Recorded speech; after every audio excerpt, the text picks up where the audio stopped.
Good evening, ladies and gentlemen. Our chief guest today, Dr. Nandalal Veerasinghe, Governor of the Central Bank, members of the diplomatic missions, past chairman of the Ceylon Chamber of Commerce,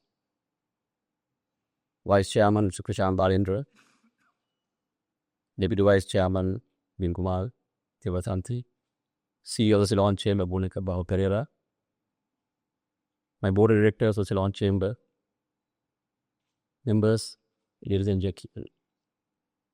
It is great pleasure that I welcome all of you to the 186th AGM of the Ceylon Chamber of Commerce. The short video that we showed today is to cut my speech. When we took over the chamber 2 years ago, we thought that we will work. The activity of the chamber should be put into 3 pillars. That is, the main pillar is the advocacy of policy government. The second pillar is the engagement with government departments, agencies on a day-to-day basis, solving the problems, membership raises, the customs, inland revenue, health ministry, etc. And the third pillar shall be the market access pillar, where we arrange as a chamber to connect you with the rest of the world, bring delegations here, take delegations from here, have trade fairs, events such as economic summit, etc. I think the video that was shown today, this a little while ago, shows the various events and activities we have carried out under the 3 pillars. Of these 3, I find the advocacy pillar as the most relevant and important pillar for the Ceylon Chamber. The membership of the Ceylon Chamber consists of almost 500-600 companies that are the largest in each of the sectors. And our membership contribute immensely and significantly to the economic activity of this country. So that is why we felt that advocating policy with government is the best way that we can serve our membership. The chamber does not have authority to implement. There's the arms and the tools to implement, but it has all the necessary resources and the capacity to influence policy. And that the chamber has been doing over the years very successfully under all chairmen. The biggest challenge that I had and wish my predecessor had was how to handle the unprecedented economic collapse. When looking at the reform program that we entered into in collaboration with the IMF, the DSA program, the number of reforms that are suggested, from taxation to monetary policy, rest of the fiscal policy, electricity costs, reflective pricing, inflation targets, interest rate targets, there are a number of those things that we developed. And Ceylon Chamber played a significant role, in my view, engaging both the government and international lending agencies in shaping the policies that we're having today. They were all not easy ones, especially policies in relation to taxation. But the chamber had to take the side of the nation building, of the large interests of the country and the people, and to support and live with the reform program. I know it's very costly. For example, the SWAT system going out, we had a lot of submissions, a lot of consultations with the government, trade, the teacher, everyone being affected. But we had to say the course for the larger good of the country is what the chamber thought. And that is how the chamber always takes a decision. And that decision and those advocacies will definitely benefit the membership of the chamber. The reforms that have been carried out over the last 3 to 4 years have brought relative stability to the business community, where you can conduct your business without having to worry about interest rates, inflation, etc.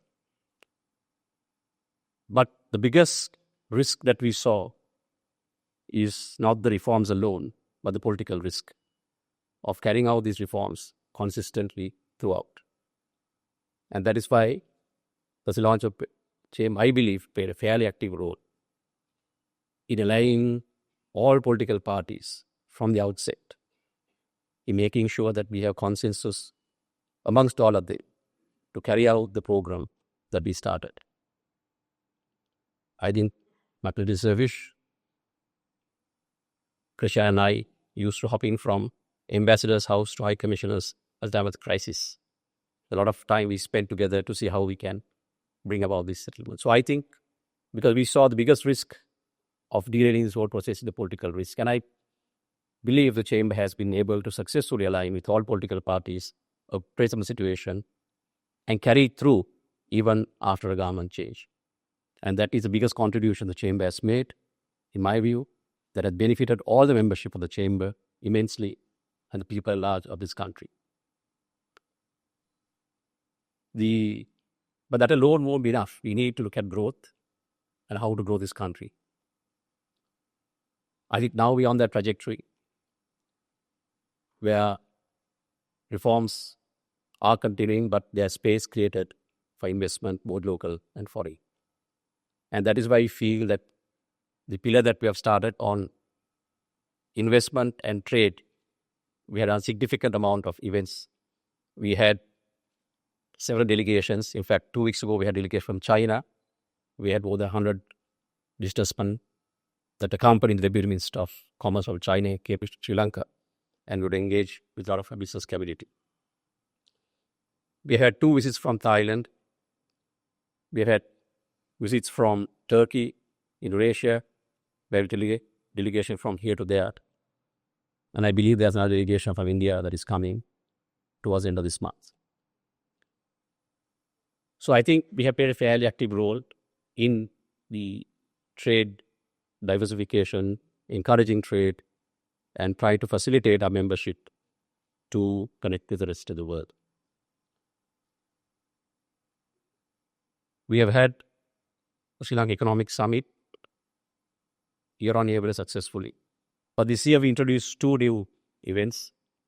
That was a climate summit, which was very successful. We had tremendous participation from both local and foreign. We had the SME forum about 2 months ago. We had about 250 participants around the country in the SME forum, where we were able to link up the SME with the big corporates in Colombo and help them to pursue their business. So a lot of work has been done on the trade front. The other area, of course, is engagement with government, which we do on a continuous basis: customs, inland revenue, pharmaceuticals, food regulations. We have been able to get the pricing on the farmer done after a lot of effort and battle to some degree of satisfaction. We can't get the full amount, but with some degree of satisfaction, we managed to get the farmer pricing done. And then the food regulations postponed. So a lot of work has been done in those areas as well. So, but the journey will go on.